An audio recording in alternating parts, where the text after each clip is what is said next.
UDFിന്റെ ആദ്യത്തെ യോഗം ഇന്ന് ഇവിടെ കൂടുകയുണ്ടായി.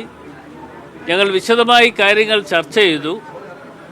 കാര്യങ്ങൾ ചർച്ച ചെയ്തതിൻ്റെ അടിസ്ഥാനത്തിൽ തുടർന്നുള്ള ദിവസങ്ങളിൽ ഓരോ UDFിന്റെ പാർട്ടി പ്രവർത്തകരും നേതാക്കന്മാരും ചെയ്യേണ്ട ജോലികളെക്കുറിച്ച് ഞങ്ങൾ വിശദമായി ചർച്ച ചെയ്യുകയും അതിൻ്റെ തീരുമാനങ്ങൾ കൈക്കൊള്ളുകയും ചെയ്തു. അപ്പോൾ ആ തീരുമാനങ്ങൾ ഞങ്ങൾ കൈക്കൊണ്ട് കഴിഞ്ഞിരിക്കുകയാണ്. ഇവിടെ ഈ തെരഞ്ഞെടുപ്പിൽ LDFും UDFും തമ്മിലുള്ള ഒരു ശക്തമായ പോരാട്ടമാണ് നടക്കുന്നത്.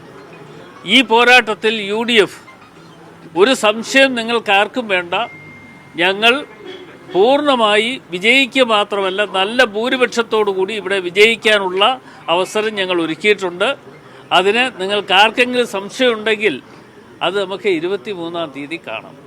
അതാണ് എനിക്ക് ഇതേക്കുറിച്ച് പറയാനുള്ളത്. ഞങ്ങൾ അത്തരത്തിലുള്ള എല്ലാ സജ്ജീകരണങ്ങളും ഒരുക്കി കഴിഞ്ഞിട്ടുണ്ട്. ഈ അൻവർ വിഷയം എങ്ങനെയാണ് ചർച്ച ചെയ്തിരിക്കുന്നത് UDF യോഗത്തിൽ? അതൊക്കെ അടഞ്ഞ പിന്നെ കാര്യത്തെക്കുറിച്ച് ഇനി ഇപ്പോൾ വല്ല പറയേണ്ട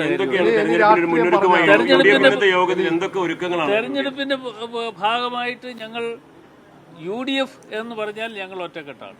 ഞങ്ങൾ ഒന്നിച്ചു പോകും. ഒന്നിച്ച് നിന്നുകൊണ്ടാണ് ഇതുവരെയും ഈ നിമിഷം വരെയും ഞങ്ങൾ ജോലികൾ ചെയ്തിട്ടുള്ളത്. ഇനി തുടർന്ന് ആ ജോലികൾ തന്നെ അജണ്ട സെറ്റ് ചെയ്തിട്ടുണ്ട്. അതായത് 2026 അധികാരത്തിൽ വരണമെങ്കിൽ അത് UDF ആണോ LDF ആണോ അതിനുള്ള വോട്ടാണ് ചെയ്യേണ്ടത് എന്ന് പറയുന്നത്. അതാണോ UDFിന്റെ? അത് നിങ്ങൾക്ക് ആർക്കെങ്കിലും സംശയമുണ്ട്? 2026 UDF വരാൻ പോവുകയാണ്. UDF അധികാരത്തിൽ BJPക്കോ സ്വതന്ത്രനോ ഒന്നും അല്ലല്ലോ എന്നാണ് അദ്ദേഹം പറയുന്നത്. അപ്പോൾ അൻവറിനോടുള്ള സമീപനം ഒരു കാര്യം പറയാം.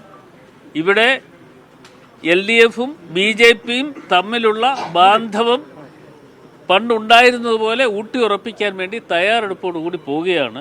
പക്ഷേ അത് ഞങ്ങൾ ഇവിടെ പൊളിക്കും. രണ്ട് നേതാക്കൾ ഉണ്ടായില്ല എന്നുള്ള കെ സുധാകരനും അതുപോലെ രമേശ് ചെന്നിത്തലയുമാണ് ഒന്ന്. പിന്നെ തങ്ങൾ കുടുംബത്തിന് എത്തിയില്ല എന്ന് പറഞ്ഞാൽ അങ്ങനെയും ഒരു പ്രചരണം നടക്കുന്നുണ്ട്.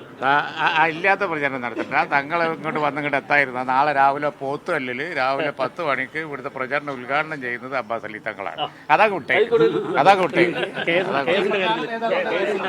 അല്ല, ഈ രണ്ടാളുകളെയും KSനെ ആണെങ്കിലും അതുപോലെ രമേശ് ചെന്നിത്തലയാണെങ്കിലും ഞങ്ങൾ ഫോണിൽ സംസാരിച്ചു. അവർക്ക് വരാനുള്ള ബുദ്ധിമുട്ടുകൾ അറിയിച്ചതാണ്. അപ്പോൾ അറിയിച്ചതനുസരിച്ച് അവർ വന്നില്ല എന്ന് മാത്രമേ ഉള്ളൂ. അത് ഒരു വിഷയമല്ല. എന്ന് വെച്ചാൽ ഞങ്ങൾ കാര്യങ്ങൾ പരസ്പരം ഇന്നിപ്പോൾ ഇവിടെ കൂടുന്നതിന് മുമ്പ് തന്നെ അവരുമായൊക്കെ കാര്യങ്ങൾ ചർച്ച ചെയ്തു അറിയിച്ചിട്ടുണ്ട്. ഈ സെറ്റ് ചെയ്ത പുതിയ രാഷ്ട്രീയ അജണ്ടയാണോ ഇന്ന് കൺവെൻഷനിൽ പറഞ്ഞു തുടങ്ങിയ രാഷ്ട്രീയം? ഇപ്പൊ തുടങ്ങിയല്ലോ. ഞങ്ങൾ വന്ന നാള് മുതൽ നിങ്ങളുമായി ചർച്ച ചെയ്യുന്ന അവസരങ്ങളിലൊക്കെ ഞാൻ പറഞ്ഞിട്ടുള്ള ഒരു കാര്യമാണ്. അത് ഇവിടെ ഞങ്ങളുടെ നേതാക്കന്മാർ പ്രകടമാക്കി എന്ന് മാത്രമേ ഉള്ളൂ. അത് ഞങ്ങൾ നേരത്തെ തുടങ്ങിയല്ലേ, ഇപ്പൊ തുടങ്ങിയൊന്നുമല്ല. അങ്ങനെ ഒരു തെറ്റിദ്ധാരണയൊന്നും വേണ്ട.